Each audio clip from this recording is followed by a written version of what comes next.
Pop. Hey there, Monty.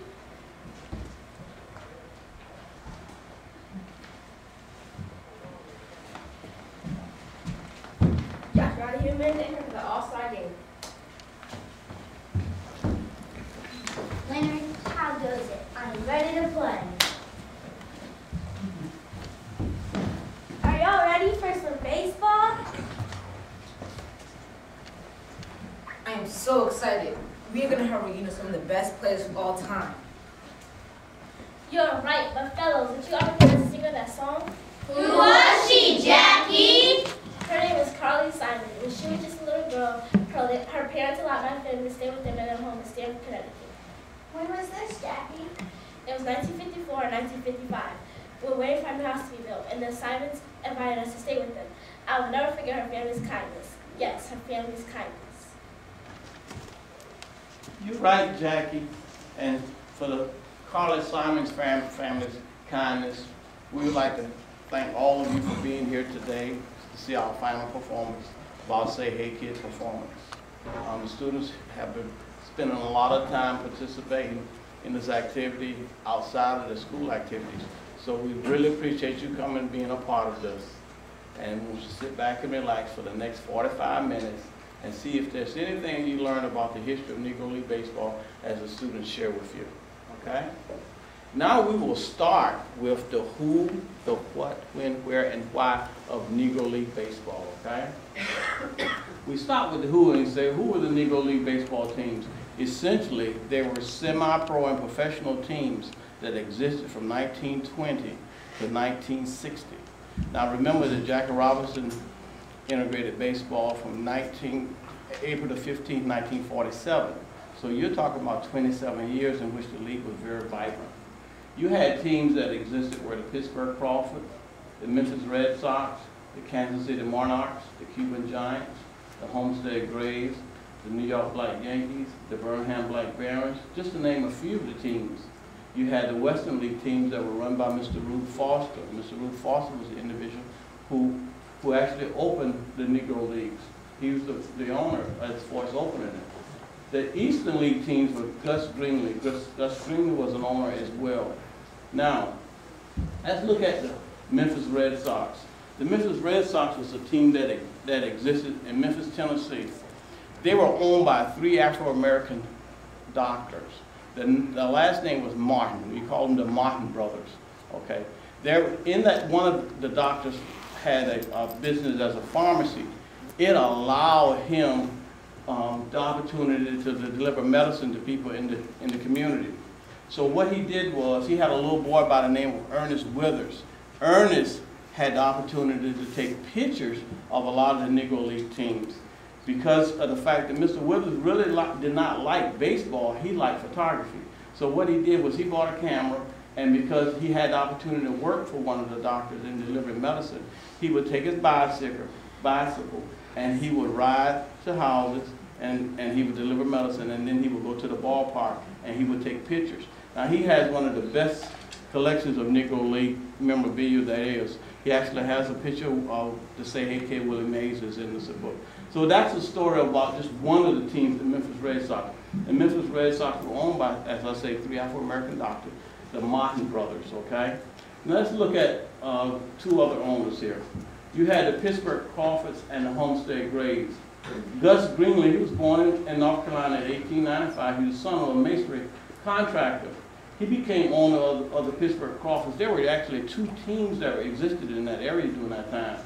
Now, in this case, Gus Greenlee, he had a great influence on the Hill District of Pittsburgh around 1933.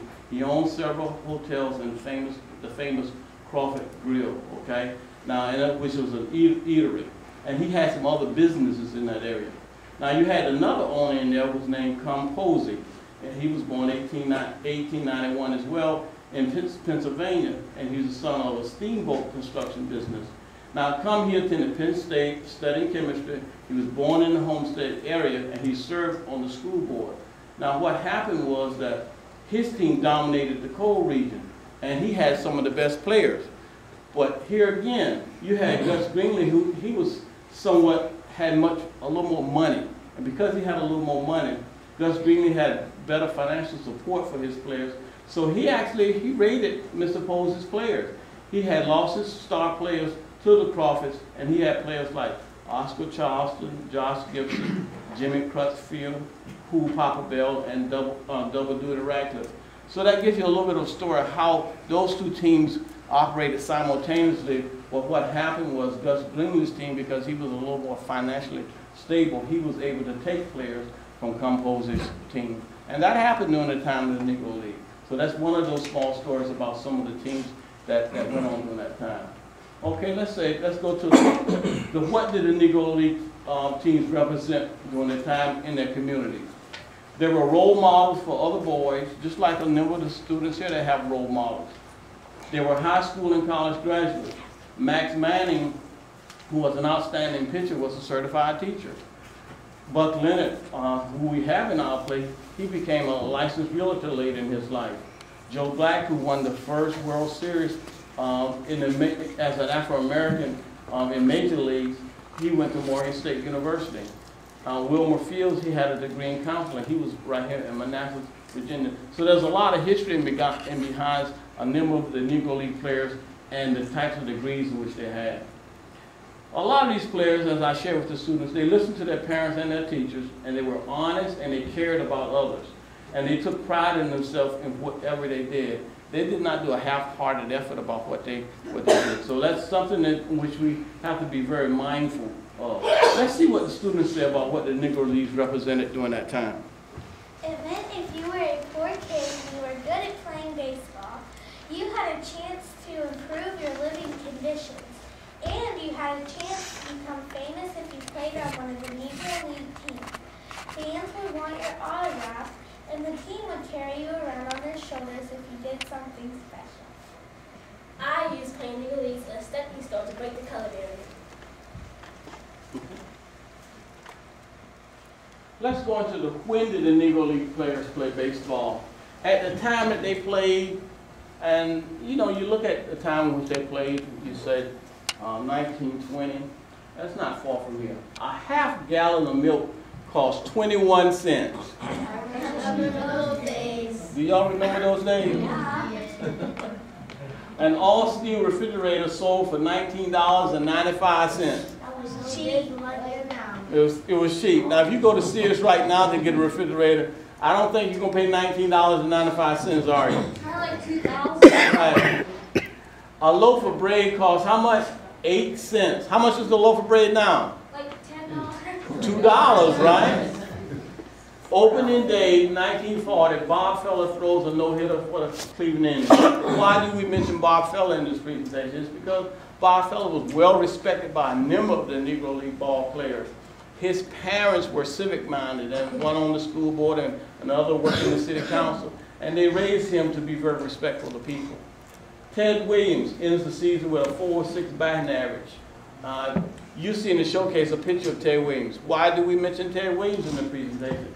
Ted Williams, in his acceptance speech into the Hall of Fame, he made a comment saying that he thinks there are a number of Negro League players that should get recognized for what they did. That's one of the reasons there. Jackie Robinson was a halfback at UCLA. Jackie Robinson was not just a baseball player or civic-minded. He was a halfback too at UCLA. So that tells you a little bit about when the Negro League players played. Now let's see if the students will tell us anything about when they played. I had a home run at Roosevelt Stadium on April 18, 1946. I played in Comiskey Park in Chicago, Illinois. The Homestead Braves played in the Municipal Fields in Pittsburgh, Pennsylvania in 1930. Martin Park in Memphis, Tennessee was beautiful. I had a home run at the left side bleachers in Griffith Field in Washington, D.C. I pitched in a no-hitter at Gus Greenlee Field. I played on Gus Greenlee Field many times.